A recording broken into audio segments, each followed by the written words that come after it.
Welcome to the deep dive. Today we're tackling something that is, well, it's universal, the shared experience of loss. We tend to think of grief as this very private, personal thing. But when a tragedy hits a whole community, a school, an office, a neighborhood, that sorrow, it becomes this huge collective force. And the sources you brought in today, they paint a really fascinating picture of this response. So our mission for this deep dive is to synthesize all that, to look at the ways communities turn that raw sorrow into something that lasts. Into connection and purpose and hope. Exactly. We're going to track that whole journey from the first flowers left on a sidewalk to these really structured long-term legacies. And what's so fascinating here right from the start is this immediate, almost primal need for a common focal point when something awful happens. Shared loss requires collective healing. I mean, the sources show communities, they instinctively get that. They need a place, physical or not, to gather around it and sort of contain the chaos of it all. Okay, let's unpack that. Let's start right there with those immediate, spontaneous responses that seem to just erupt overnight. After a sudden accident or an act of violence, the first thing we see is the spontaneous shrine. These roadside memorials, these corner shrines, they appear so fast, covered in flowers, candles, teddy bears, and especially those handwritten notes. And their significance is huge, isn't it? It's massive. They seem to do two things at once. First, they mark the exact spot where everything changed, so you have to acknowledge it. And second, they give the entire community, even strangers, people who didn't know the person, a focal point, a safe place to just pause and feel it together. And this isn't just a fleeting thing. What's telling is that so many of these shrines, they don't stay temporary. Oh, right. We see so much evidence that they evolve, they become permanent markers. It's like a kind of architectural memory, An engraved bench appears, or a tree gets planted. So it's a signal, a shift from that immediate shock to something more committed. Exactly. And right after that initial burst, that impulse to gather, it transitions, it scales up into these larger collective actions. Vigils. Candlelight gatherings. They're so simple, but they're incredibly powerful. You get hundreds, sometimes thousands of people just standing together, holding candles, maybe sharing a story, or just being silent. And the sources point to some really powerful examples, right? Like the gatherings right after the Oklahoma City bombing or 9/11. The key takeaway there seems to be the psychological power of just seeing that solidarity. Absolutely. It's instant comfort. It's a physical, visual reminder that you are not grieving by yourself. You are literally breathing with other people, sharing that weight. And those vigils often kickstart something bigger. Precisely. That's often the beginning of the longer-term projects. An annual remembrance walk, for example, might start as a small gathering the day after a tragedy. And then it just grows year after year. Maybe it starts raising funds for a cause. It embeds that memory into the community's calendar, giving it a purpose beyond that first shock. Okay, so that's the public spontaneous side. Now let's move into the more structured environments. This is where I think it gets really interesting. How do these established, sometimes rigid places like schools or workplaces, how do they weave remembrance into their daily routines? Let's start with schools. With school communities, you see grief channeled into two main things: creativity and nature.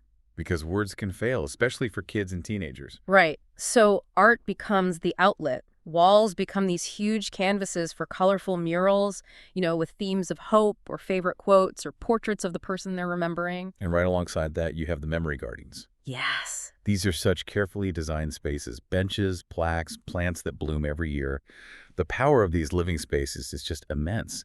They invite people to keep coming back, to reflect. It helps young people process their emotions through the predictable rhythm of nature, which is such a contrast to the unpredictable loss they just went through. That makes perfect sense. Nature has a rhythm when human grief just feels so chaotic. But how does that translate into the professional world? I mean, the workplace can feel a lot less open emotionally. It operates under a different social contract, for sure. And the healing there reflects that. It's more about dedication and service. When a colleague passes, an office will typically create a more private, quiet corner. A framed photo, maybe an engraved plaque, a board where people can leave notes. It acknowledges the loss, but without, disrupting the entire No, business. beyond those physical markers. The focus shifts heavily to collective action. Teams will organize a charity run or launch a fundraiser or hold a volunteer day that honors something the person was passionate about, professionally or personally. So the sources imply that these acts, they really strengthen the bonds between the staff who are still there.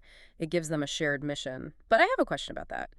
What about the people who weren't as close to the person? Does it create pressure for them to participate? That is a crucial point. And the material suggests that the most effective workplace healing avoids that pressure by focusing on the external legacy. So instead of being about mandatory grief sharing, the action becomes about the person's impact. Let's say raising money for their favorite charity. I see. That provides a neutral, positive goal everyone can get behind. It strengthens the team through a shared mission, not shared sorrow. That reframes it completely. You're turning an individual loss into a collective good that reinforces the group. Exactly. And if we connect this to the bigger picture, remembrance isn't just about that initial shock or the daily routine. It's about building an enduring legacy, one that fosters healing through tangible action, sometimes for decades. Which leads us directly to service projects and legacy funds. Yes. The goal here is a really critical psychological shift. You're moving the community's focus from what was taken away to the positive impact that one life inspired. It's why schools create scholarships that will exist forever in a student's name, or why workplaces launch ongoing charity drives. Or why you see things like those acts of kindness initiatives that spread after tragedies like Virginia Tech. It's a shift from just mourning to actively inspiring positive behavior. And tied right into that idea of a perpetual legacy is the concept of living memorials. Oh, this is so powerful. These projects are deliberately about growth in life. We're talking about planting trees, dedicating benches in parks, or even transforming the actual sites of tragedy into these beautiful green spaces. And the most iconic example in the materials has to be the survivor tree. From Oklahoma City. Yes. I mean, this American elm tree literally withstood that massive blast, and now it thrives at the memorial. It's not just a tree anymore, is it? It's a living, breathing symbol of resilience for people from all over the world. And the fact that they've distributed its saplings to be planted globally, that just cements its role as this metaphor for rebirth. It's a testament to how we search for physical proof of endurance. The tree is literally part of the memorial's architecture, forcing you to see that while destruction happened, life just finds a way to stand firm. Absolutely. And of course, we can't really have this conversation of the 21st century without talking about the digital side of it all. The virtual tributes.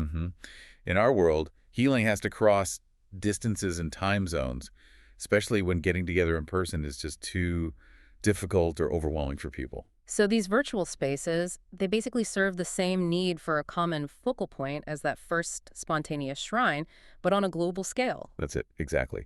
It's why we see the rise of these online memorial pages or shared photo albums where hundreds of people can all upload memories at once, even virtual candle lighting sites. So for a community that's spread out like a big company or a university alumni network.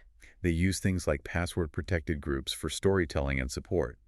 These digital spaces make sure no one is excluded from the healing process just because they live far away. It kind of democratizes the grief. Everyone gets to add their own specific memory, and that digital record becomes this permanent archive of a person's life, reinforcing that collective memory way beyond a single ceremony. This has been such a fascinating journey, from, the raw impulse of a single flower left on a sidewalk to the creation of these massive multi-million-dollar scholarship funds.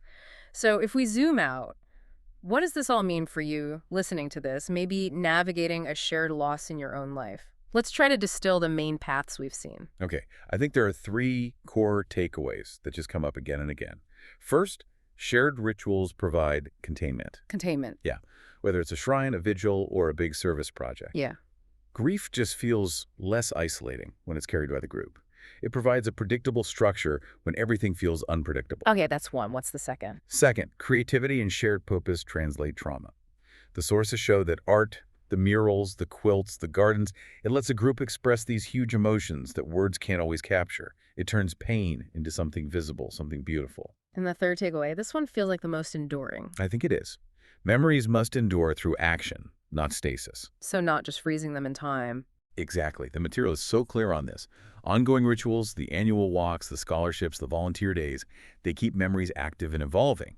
They stop the community from just freezing that memory in sorrow, and instead, they embed it into the ongoing, purposeful flow of life. It's amazing how adaptable remembrance is. It's always evolving, from that first spontaneous flower to these really carefully planned legacies, all to meet the needs of the people who are left behind. Absolutely. The key is that collective commitment.